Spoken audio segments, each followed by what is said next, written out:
tener dos, un pulmón izquierdo y un pulmón derecho. ¿Cuál creen que es más grande, el pulmón izquierdo o el pulmón derecho? Derecho. El pulmón derecho, no el izquierdo. El izquierdo es más pequeño. Eso es igual la pregunta de examen. El pulmón izquierdo es más pequeño, el derecho es más grande.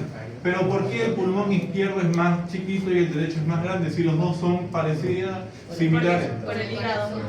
No, por el corazón, porque va a haber una cavidad virtual que se va a llamar mediastino. ¿Ya? Entonces, ¿el mediastino qué va a albergar? Al corazón. Al corazón. ¿Y el corazón hacia dónde apunta? ¿Hacia el lado? La izquierda. izquierdo. ¿Cuántos grados más o menos? 45. 59 grados. Esa es la dirección del corazón. Ese es el vértice del corazón. 59 grados. Ya. Entonces, va a ocupar gran parte del lado izquierdo del tórax. Entonces, esto es importante que ustedes sepan. ¿Por qué?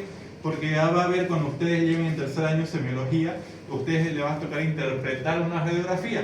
Y ustedes van a ver al lado izquierdo una mancha blanca aquí, que yo me acuerdo que recién mi abuelo hace unos días se hizo sacar una tomografía, una radiografía. Y en eso, digamos, a él me dijo, ay, hijito, el hijo que sabes, me la mostró la radiografía. Me dijo, mira, hijito, ¿qué es esta mancha blanca que está aquí, digamos? Pero como mi abuelo no sabe anatomía, no, a mí me dijeron que es un tumor, que no sé qué, que está desviado a otro lado. Digo, no, abuelo, es el corazón, le digo, ¿verdad? Pero a mí me dijeron que el corazón está aquí arriba. No, el corazón está aquí abajo. Aquí abajo está el corazón. Les he dicho, ¿se acuerdan? Segundo espacio intercostal derecho, segundo espacio intercostal izquierdo, quinto espacio intercostal izquierdo. ¿Qué tengo aquí? El quinto espacio intercostal izquierdo. ¿Se acuerdan el dibujo que les hice del tórax, no? ¿Qué hay en el quinto? Choque de punta, el vértice del corazón. Choque de puntas, el ápex del corazón, correctamente.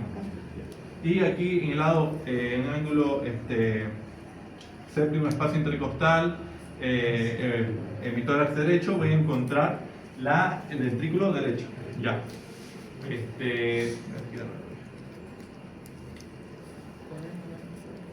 Ya. Voy a tener, hemos dicho, dos pulmones, el izquierdo va a ser más pequeño, el grande va a ser más grande. ¿Cuánto de grande va a ser? ¿Cuánto de grande va a ser el pulmón derecho más que el izquierdo? 150 gramos más grande. El pulmón derecho va a pesar 550 gramos. Y en el lado izquierdo, ¿cuánto es 550 menos 150? 400 gramos. 400 gramos es lo que va a pesar el pulmón derecho del pulmón izquierdo. Igual va a haber una variabilidad entre el pulmón del hombre y el pulmón de la mujer. El pulmón del hombre, por la misma razón anatómica y fisiológica que el hombre tiene más músculo, el corazón es más grande, el pulmón del hombre va a ser mucho más grande que el pulmón de la mujer. ¿Cuánto más grande? Va a ser 50 gramos más grande. Entonces, si el del hombre pesa 550, ¿cuánto es 550 menos 50? 500. 500 gramos en el pulmón derecho en la mujer. Esto es mujer, esto es hombre. Y en el pulmón izquierdo, ¿cuánto es 400 menos 50? 350 gramos en la mujer. Aquí tengo al hombre. Esa es la diferencia anatómica entre el pulmón derecho y el pulmón izquierdo del hombre y la mujer. Ya, el pulmón derecho más grande, el pulmón izquierdo más grande. Entonces, el pulmón derecho va a tener dos fisuras, mientras que el pulmón izquierdo va a tener solamente una fisura. El pulmón derecho tiene dos fisuras. 2 más 1, ¿cuánto es? 3. Va a tener 3 lóbulos. Un lóbulo superior, un lóbulo medio y un lóbulo inferior. Lóbulo superior, lóbulo medio, lóbulo inferior. Y el pulmón izquierdo, ¿cuántas fisuras hemos dicho que tiene? Una. Entonces, 1 más 1, 2. Va a tener 2 lóbulos. Un lóbulo superior y un lóbulo inferior. Correcto, superior. Ya. ¿Cuál es el nombre que tiene esta fisura? El pulmón derecho va a tener dos fisuras. Una fisura transversa y una fisura aquí oblicua, que va desde el borde medial. ¿Se acuerdan qué es medial? Desde la línea media, que va desde el borde medial hacia lateral. Y el pulmón izquierdo solo va a tener una fisura. ¿Cuál quieren? ¿La transversa o la oblicua? La oblicua. Repito, pulmón derecho va a tener dos fisuras. Una fisura transversa y una oblicua. 2 más 1, ¿cuánto es? 3, va a tener 3 lóbulos. Lóbulo superior, lóbulo medio, lóbulo inferior. Pulmón izquierdo solo tiene una cisura, que es la cisura oblicua. Y 1 más 1, vamos a tener 2 lóbulos, un lóbulo superior y un lóbulo inferior. Igual, porque el pulmón derecho va a tener 3 lóbulos, el pulmón izquierdo va a tener 2 lóbulos, el pulmón derecho va a ser más pesado que el pulmón izquierdo. ¿Cómo el doctor hasta dónde van? De cabo. De acabó. Sí. Ya. ¿Ah? Al año nos vemos de nuevo. A ver, ya. El pulmón va a tener caras, como toda estructura anatómica va a tener caras y va a tener bordes, lo mismo que va a tener los huesos, tienen caras, tienen bordes. El pulmón no se salva de esto, tiene cara y tiene borde.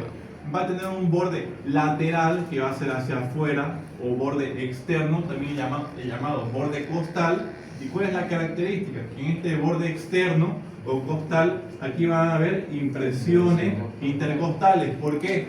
Porque las costillas, cuando el corazón inspira, ¿qué hace? Se apoya sobre las costillas y eso deja pequeñas impresiones, unas líneas. Así cuando diseccionemos el cadáver, creo que está diseccionado todo tórax, ahí lo vamos a ver de mejor forma.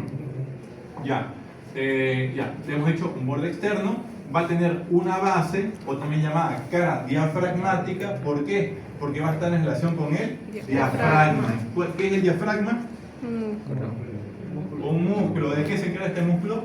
Separar la cavidad. Respiración. ¿Cuál es el principal músculo de la respiración? Diafragma. Diafragma. ¿Por quién está inervado el diafragma? Nervio frénico, exactamente. Recuerden, nervio frénico. ¿Y en qué triángulo se encuentra el nervio frénico? Pregunta de examen. ¿En qué triángulo se encuentra el nervio frénico? En el triángulo de Cedillo. ¿Se acuerdan? Entre la cabeza clavicular y la cabeza external del esternocleidomastoideo más el borde inferior. ¿Me entienden?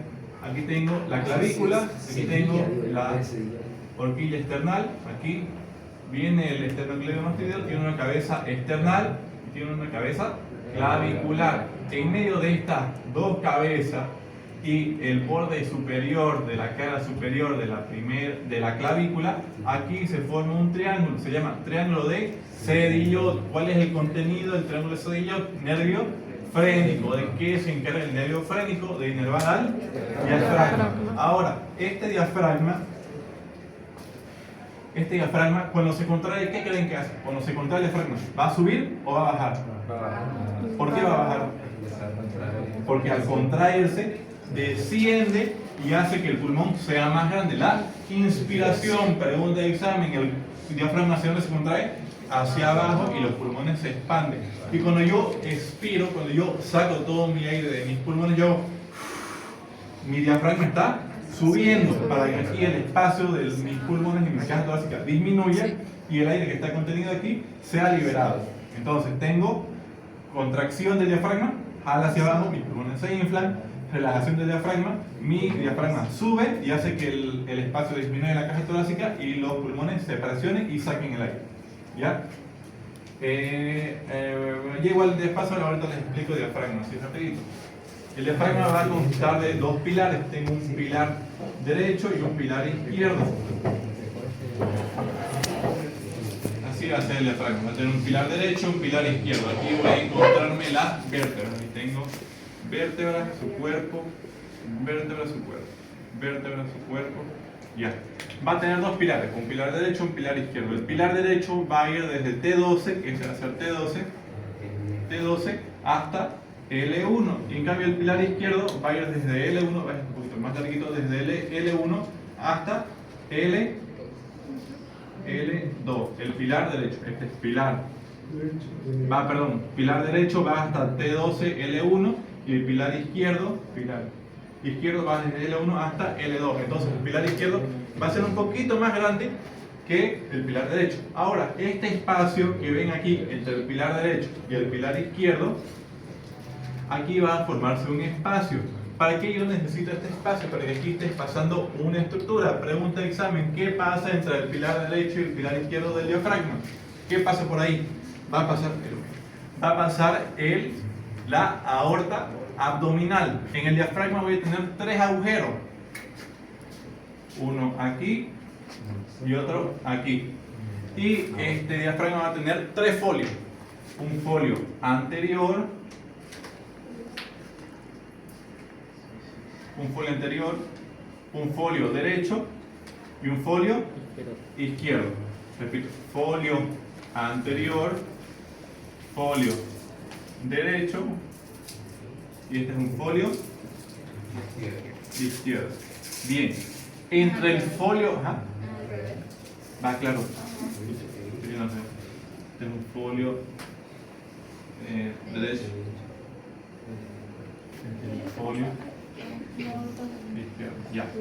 Entre el folio anterior y el folio izquierdo voy a encontrar este agujero de aquí, que se llama agujero, o sea, agujero esofágico. ¿Por qué se llama agujero esofágico? Porque va a pasar ¿quién? El esófago. Aparte que aquí va a pasar el esófago, ¿qué más va a pasar? Va a pasar el nervio vago, o también es llamado el décimo par craneal. Hay una mnemotecnia, es igual lo preguntan. El nervio vago va a estar alrededor del esófago, va a descender alrededor del esófago y lo va a estar inervando. Entonces, la pregunta es, tengo dos vagos, un vago izquierdo y un vago derecho. ¿Se acuerdan? Es un par craneal, tengo dos, izquierdo y derecho. Ahora, la pregunta es, ¿el nervio vago izquierdo es anterior o posterior al esófago? El nervio vago derecho es anterior o posterior al esófago. Y solamente ponen su mano izquierda adelante y su mano derecha atrás. Entonces el nervio vago izquierdo es anterior y el nervio vago derecho es, pues como surfeando, ¿no? Así. ¿No? Vago izquierdo anterior al esófago, yo soy el esófago, anterior al esófago, y vago derecho es posterior. Acuérdense, ustedes preguntan eso, ¿el nervio vago izquierdo es anterior o es posterior? O puede ser una pregunta falsa o verdadera. Acuérdense, surfean así. Izquierdo es anterior y el derecho es posterior. Ya. Ahora aquí va a haber otro agujero. Entre el folio anterior y el folio derecho va a haber otro agujero. Este agujero lo voy a llamar agujero de la vena cava inferior. ¿Qué va a pasar por este agujero de la vena cava inferior? ¿Qué va a pasar?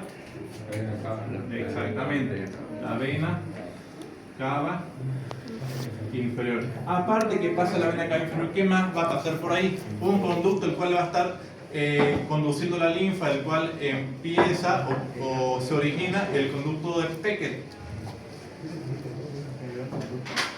Se llama el conducto torácico. Conducto torácico. Pregunta de examen, ¿dónde drena el conducto torácico? ¿Dónde drena? No, drena en el ángulo yúgulo subclavio izquierdo. Ahí drena el conducto torácico, drena en ángulo yúgulo subclavio. Le estoy diciendo ahorita todas las P's porque ahorita si me le pongo a explicar todo detalladamente voy a tardar mucho y tenemos poco tiempo. Entonces, todo esto que les digo, anótenlo porque siempre lo preguntan, no siempre, pero siempre lo han dicho que lo preguntan y a veces salto. Ya. Orificio de la vena cava inferior, ¿qué va a pasar? Vena cava inferior y conducto torácico. El conducto torácico, ¿dónde se origina? Antes, en el sistema de Beckett. O también llamada cisterna de Kilo. De aquí se origina un pequeño saquito, el cual aquí se va a estar originando, se va a estar drenando la linfa y luego se continúa como conducto torácico. Y luego este conducto torácico asciende por el orificio de la vena cava inferior y termina ¿dónde? En el ángulo yúgulo subclavio izquierdo. Ahora aquí va a haber un intersticio. ¿Qué es intersticio? En medio, les he dicho, intersticio es en medio. Va a haber un intersticio entre el agujero esofágico y el agujero de la vena cava inferior. Aquí, que aquí va a pasar un contenido. ¿Qué pasa en el intersticio del agujero esofágico y del agujero de la vena cava inferior? Va a pasar los nervios esplácnicos mayores y menores. Esto fue pregunta de la asignatura de este año. ¿Qué pasa? ¿Cuál uno de estos conceptos con respecto al diafragma es verdadero? Ahí ponían todos sus agujeros. Decía, En la vena cava inferior, el agujero pasa a la vena cava inferior y el esófago. No. En el agujero esofágico va a pasar el esófago y el conducto torácico. No. La respuesta correcta era en el intersticio del agujero esofágico y el agujero de la vena cava inferior pasa el nervio esplácnico mayor y el nervio esplácnico menor. Ya. ¿Qué más? ¿Qué más? Ya. Pregunta de examen en mi año. ¿Cuál de estos agujeros, esofágico, cava inferior y aórtico? Agujero aórtico. ¿Cuál de estos agujeros es más grande? El de la vena cava inferior. Este es el más grande. Ya. ¿Y cuál es el segundo más grande? El aórtico. Listo. Segundo lugar. Y el tercer lugar ya viene el esofágico, que vendría a ser el más pequeño. Ya. Aquí el diafragma va a tener dos porciones, una porción tendinosa y una porción muscular. La porción tendinosa va a los rebordes costales, se va a ir alrededor del diafragma, y la porción tendinosa ya se va a encontrar netamente en el medio. Antiguamente el diafragma tenía otros nombres, muchos, el espejo de no sé qué, tenía muchos nombres, digamos, pero ahora el que se usa es el diafragma. Repito, el diafragma cuando se contrae, desciende, y cuando se relaja, asciende. ¿Y por quién está inervado? Por el nervio frénico. Bien. A ver, ¿qué más? El diafragma. Ya. Hemos dicho, el pulmón tiene dos caras. Una cara externa, que puede tener las impresiones intercostales. Una cara inferior, en la cual se va a estar relacionando con el diafragma. Y va a tener una cara medial, o también llamada cara mediastínica. Esta cara mediastínica, ¿cuál va a ser su contenido? Voy a encontrar al corazón. Aparte de encontrar al corazón, voy a encontrar al hilio pulmonar. ¿Qué es el hilio pulmonar? Los vasos y nervios y arterias y todo lo que esté entrando, ¿a dónde? A los pulmones. Aquí voy a encontrar al hilio pulmonar. ¿Cuál va a ser el hilio pulmonar? ¿Cuál va a ser el contenido del hilio pulmonar? ¿Cuál va a ser? Arteria y vena pulmonar. Arteria, bien, y vena pulmonar. ¿Qué más? Bronquio. Arteria y vena bronquiales. Bronquiales. Puede tener a los bronquios primarios o principales, lo mismo. Y arterias y venas bronquiales y nada más. Este es el contenido del hilio pulmonar. Repito, ¿cuál es el contenido del hilio pulmonar? Arteria y vena pulmonar, arteria y venas bronquiales y los bronquios principales o bronquios primarios. Si en su parcial está como bronquios primarios, no se asusten, que es lo mismo que principales, ¿ya? Entonces es lo mismo. Si no está tal cual, yo se lo estoy diciendo, busquen sinónimos, porque los doctores tal vez no lo pongan tal cual, entonces busquen sinónimos, ¿ya? ¿Qué hace la arteria pulmonar? Da la función, la nutrición funcional. En cambio, las arterias bronquiales, ¿qué me dan? La función nutricia. A través de las arterias y venas bronquiales, el pulmón se nutre, no se necrosa, pero a través de las arterias y venas pulmonares, el pulmón puede funcionar, es el intercambio gaseoso. Mientras que las arterias bronquiales lo nutren, las arterias pulmonares cumplen la función dentro del pulmón, que es la hematosis, no hematopoiesis. Hematopoiesis es producción de glóbulos rojos. Ya. Ahora, si la producción de glóbulos rojos se llama hematopoiesis, ¿cómo se llama la destrucción de glóbulos rojos? Se llama hemocateresis. ¿Ya? Hemocateresis. Ya se pregunta para ahí. Hemocateresis. Sangüesa. Hemocateresis. Ya. Ya. Ahora, alrededor de este pulmón voy a tener una membrana, la cual me va a estar cubriendo al pulmón. Voy a tener dos, se van a llamar pleuras. Voy a tener una pleura parietal y una pleura visceral, exactamente. La pleura parietal va a estar pegada a la pared torácica, va a estar pegada sobre los músculos intercostales y los huesos. Pregunta de examen. Tengo tres músculos intercostales: intercostal externo, interno e íntimo. ¿Entre cuáles de estos músculos intercostales se encuentra el van intercostal? Interno e íntimo. Aquí tengo la arteria, vena y nervio intercostal. ¿De dónde viene la arteria intercostal? De la aorta. de la aorta. ¿Cuáles son sus ramas de la aorta? Esofágica, Menos. bronquial. ¿Cuáles son sus ramas de la aorta? Está bien, está bien. ¿Pero cuáles son sus ramas de la aorta? ¿Alguien más? Vamos, están en una semana ya de su examen. ¿Cuáles son sus ramas de la aorta descendente? Eso, bronquio, me interesa. La neumonía era eso, bronquios, me interesan. Son esofágicas, bronquiales, mediastínicas y intercostales. Esas son las ramas. Repito, igual esto lo preguntan chicos, de verdad. ¿Cuáles son las ramas colaterales de la aorta torácica? Esofágicas, bronquiales, mediastínicas y intercostales. Intercostales. Ya, voy a tener dos hemos dicho. ¿Dónde se encuentra el vano intercostal? Entre el músculo intercostal interno y el músculo intercostal íntimo. Ya, ahora voy a tener aquí a la pleura, que son las pleuras, un tejido cerebral que me está cubriendo al pulmón. Voy a tener dos: parietal, que está pegada sobre la pared torácica, y visceral, que va a estar pegada sobre el pulmón. Ahora, entre esta pared, entre esta hoja parietal y entre esta hoja visceral, aquí voy a encontrar un espacio. Es un espacio virtual. ¿Por qué digo espacio virtual? Porque si yo literalmente meto mi dedo ahí, es como si no hubiera nada, como si estuviera metiendo ahí. Es un espacio virtual que solamente es posible así en la imaginación. Porque si ustedes ven un cadáver o ven una estructura anatómica, el pulmón está pegado completamente sobre las costillas, pero este es un espacio virtual. Aquí yo estoy exagerando este espacio de aquí, pero no es así, no es que se forma aquí literalmente un espacio. El pulmón está pegado sobre las costillas, pero aquí se forma un espacio virtual que se llama, aquí, sí, esto es las pleuras. ¿Cómo se llama este espacio? Espacio pleural. En este espacio pleural, ¿qué va a tener? Líquido pleural, exactamente, líquido pleural. ¿Qué es el líquido pleural? Un líquido que permite el deslizamiento y permite que haya una presión negativa dentro del pulmón. En el pulmón hay una presión negativa. ¿Por qué?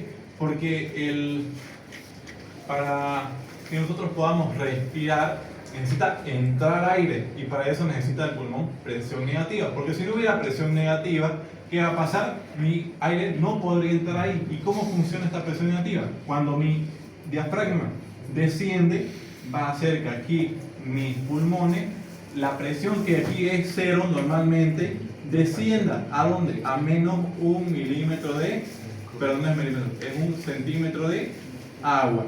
Entonces este pequeño cambio de 1 centímetro de agua hace que el aire de afuera entre a los pulmones.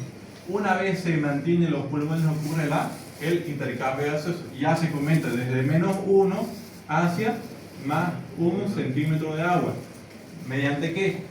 El diafragma se relaja, asciende y hace que la presión en el pulmón se haga positiva y hace que expulse el aire. Entonces, cuando se contrae, desciende, presión negativa disminuye aún más y hace que el aire entre.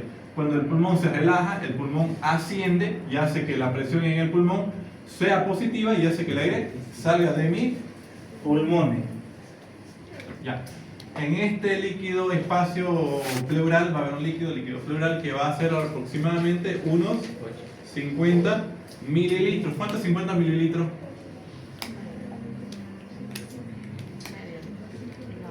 No, es casi un poquito menos que un vaso de agua. Entonces imagínense, casi la mitad de un vaso de agua es un líquido que está alrededor de todos sus pulmones.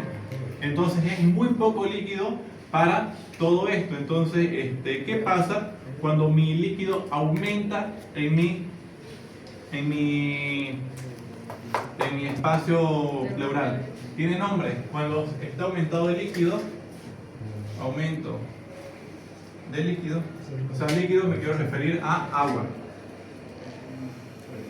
Agua. Esto se va a llamar hidrotórax. Cuando aumenta la pus, esto está en el muro por si acaso, se va a llamar piotórax. Cuando aumenta el líquido, ¿cómo se llama? El líquido linfático, la linfa, se va a llamar kilotórax. Cuando aumenta el aire, se va a llamar aquí no es hidro, perdón. Aquí es, no, aquí es hidro, sí, hidro. Aquí cuando aumenta el aire se va a llamar neumotórax, bien.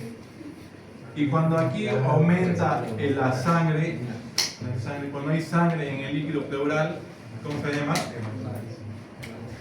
Hemotórax. Igual esto está en el muro. ¿Qué pasa cuando el líquido pleural se llena de agua? Hidrotórax. ¿Qué pasa cuando el líquido pleural está lleno de pus? Se llama piotórax. ¿Qué pasa cuando el líquido pleural se llena de linfa? Quirotórax. ¿Qué pasa cuando el líquido pleural se llena de aire? Neumotórax. ¿Qué pasa cuando el líquido pleural se llena de sangre? Hemotórax. Quiero que lo asocien. ¿Qué es hidro? Agua. ¿Y tórax? Mi tórax. Entonces va a haber agua en mi cavidad torácica. ¿Qué es pío? Pío es asociado con pus. Pío, pus, tórax. Entonces va a ser pus en mi cavidad torácica. Y aquí linfa con quirotórax no tiene nada parecido, pero acuérdense del sistema de la cisterna de Kilo. Entonces acuérdense Kilo, cisterna de Kilo, ¿qué es el Kilo? Que voy a encontrar el cisterna de Kilo, sistema de Beckett. ¿Qué va a drenar en la cisterna de Kilo? ¿Qué va a drenar?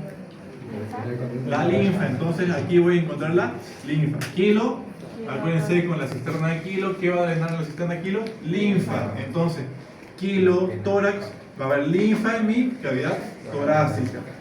Aire, neumo, acuérdense neumología de los pulmones, entonces neumo, asociado con aire, neumo, aire, tórax, aire en mi cavidad torácica.